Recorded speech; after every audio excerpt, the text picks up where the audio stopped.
Hello guys, मैं कुलदीप आपका बहुत बहुत स्वागत करता हूं आपके अपने स्टडी चैनल अध्ययन यूट्यूब सक्सेस में।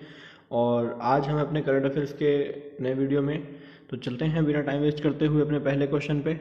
और आप लोग अगर चैनल पहली बार आए हैं तो चैनल को लाइक करें, शेयर करें, सब्सक्राइब करना ना भूलें। पुराने वीडियोस और कुछ अदर टॉपिक के वीडियोस आपको डिस्क्रिप्शन लिंक में या ऊपर आई बटन में आपको मिल जाएंगे। तो चलते हैं पहले क्वेश्चन पे कि गुटनिरपेक्ष आंदोलन के आभासी शिखर सम्मेलन की मेजबानी किस देश ने की है। तो ये है अजरबैजान ने।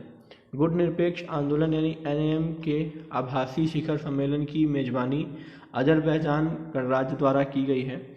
और गुटनिरपेक्ष आंदोलन के वर्तमान अध्यक्ष और अजरबैजान गणराज्य के राष्ट्रपति अलीयेव हैं। क्या नाम है इनका, देख लेते हैं। अलीयेव है। और गुटनिरपेक्ष आंदोलन संपर्क समूह के ऑनलाइन शिखर सम्मेलन का विषय यूनाइटेड अगेंस्ट कोविड-19 था। यूनाइटेड अगेंस्ट कोविड-19।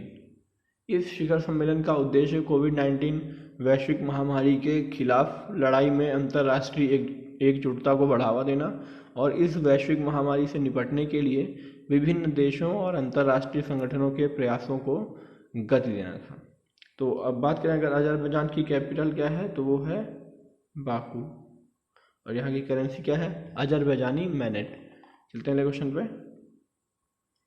कि Garuda government authorisation for relief using drones portal को किस केंद्रीय मंत्रालय द्वारा लॉन्च किया गया है। तो ये है नागरिक उड्डयन मंत्रालय। नागरिक उड्डयन मंत्रालय के तहत कार्यरत नागरिक उड्डयन महानिदेशालय यानी कि DGCA ने गरुड़ पोर्टल लॉन्च किया है। गरुड़ का full form government authorisation for relief using drones. Garud portal कोविड-19 उद्देश्यों के लिए ड्रोन संचालित करने के लिए केंद्र सरकार से छूट प्राप्त करने के लिए राज्य संस्थाओं की सहायता करेगा। यह पोर्टल महत्वपूर्ण है क्योंकि कई राज्य निकाय सार्वजनिक स्थानों को कीटाणु रहित करने के लिए ड्रोन तैनात कर रहे हैं और विशेष रूप से स्मार्ट सिटीज़, सड़कों व अन्य सार्वजनिक स्थानों पर कीटाणुनाशक स्प्रे करने के लिए ड्रोन का उपयोग कर रहे हैं। चलते हैं अगले क्वेश्चन पे कि निकाह किस राज्य सरकार की एक नई पहल है जिसका उद्देश्य अन्य राज्यों से आने वाले लोगों के परिवार के सदस्यों के बीच जागरूकता प्रदान करना है। तो ये है हिमाचल प्रदेश। हिमाचल प्रदेश सरकार ने निगाह नामक एक नया कार्यक्रम शुरू करने का निर्णय लिया है। इस कार्यक्रम का उद्देश्य इन लोगों के परिवार के सदस्यों को जागरूक करना है जो देश के अन्य हिस्सों से आ रहे हैं। निगाह कार्यक्रम के तहत घरेलू संगरोध के दौरान सामाजिक दूरी बनाए रखने में जागरूकता पैदा करने के लिए आशा, आंगनवाड़ी और स्वास्थ्य कार्यकर्ताओं को तैनात किया जाएगा। इस कार्यक्रम के तहत स्वास्थ्य कार्यकर्ता उस व्यक्ति के परिवार के सदस्यों को संवेदनशील बनाएंगे जो दूसरे राज्यों से आ रहे हैं।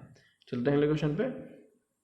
किस मंत्रालय द्वारा अरे ऑफ जीनियस नामक एक लघु फिल्म जारी की गई है। तो ये है संस्कृति मंत्रालय। संस्कृति मंत्रालय के संग्रहालय एवं सांस्कृतिक स्थल विकास DMCS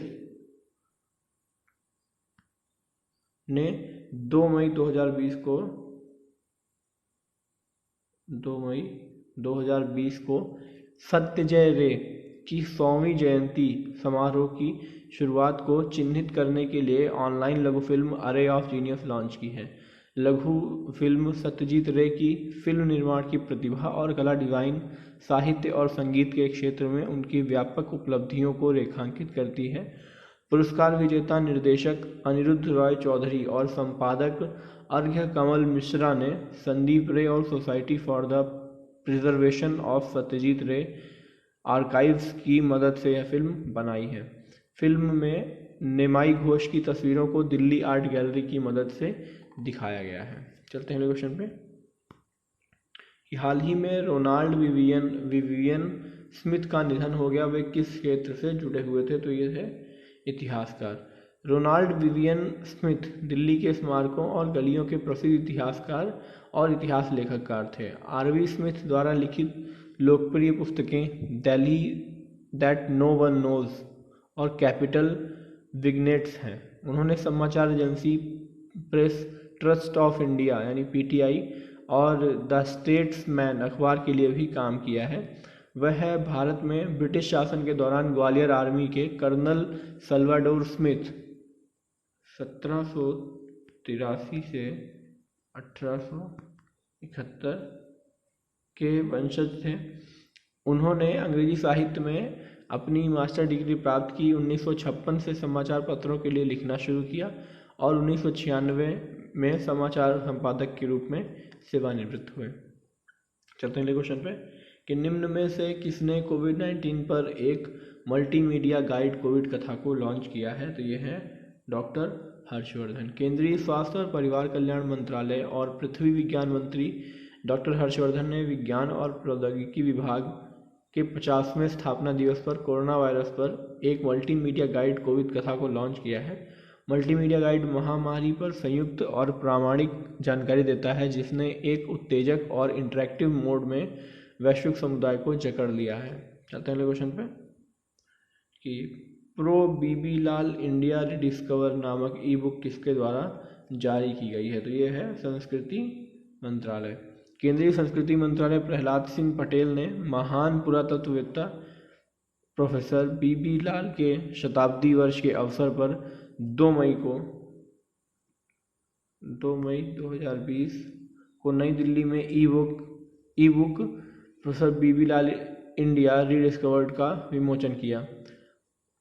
चलते हैं अगले क्वेश्चन पे। कौन सा देश आर्कटिक जलवायु की निगरानी हेतु पहला उपग्रह लॉन्च करेगा? तो ये है आंसर रूस आर्कटिक जलवायु की निगरानी के लिए पहला उपग्रह लॉन्च करेगा, जो एक रिमोट सेंसिंग उपग्रह है। आर्कटिका एम नामक उपग्रह को वर्ष के अंत में लॉन्च किया जाएगा और यह ध्रुवीय क्षेत्र में मौसम संबंधी स्थितियों की निगरानी करेगा। फ्रीगैट बूस्टर के साथ उपग्रह को सोयूज 2.1.1 वाहक रॉकेट का उपयोग करके लॉन्च किया जाएगा। चलते हैं अगले क्वेश्चन पे। तो चलते हैं अगले क्वेश्चन पे कि निम्न में से किसने इकोवसेंस बायोसेंसर विकसित किया है? इसका आंसर है उत्तर राष्ट्रीय पशु जैव प्रौद्योगिकी संस्थान। हैदराबाद स्थित राष्ट्रीय पशु जैव प्रौद्योगिकी संस्थान के शोधकर्ताओं ने एक पोर्टेबल डिवाइस इकोवसेंस बायोसेंसर विकसित किया है, जो लार के नमूनों में सेंसर द्वारा नोवेल कोरोना वायरस एंटीजन का पता लगाया जा सकता है, जिसके द्वारा और बायोसेंसर नमूना केवल 20 माइक्रोलिट्रेट्स का उपयोग करके 30 सेकेंड के भीतर लार में कोरोना वायरस एंटीजन की उपस्थिति का पता लगा सकता है।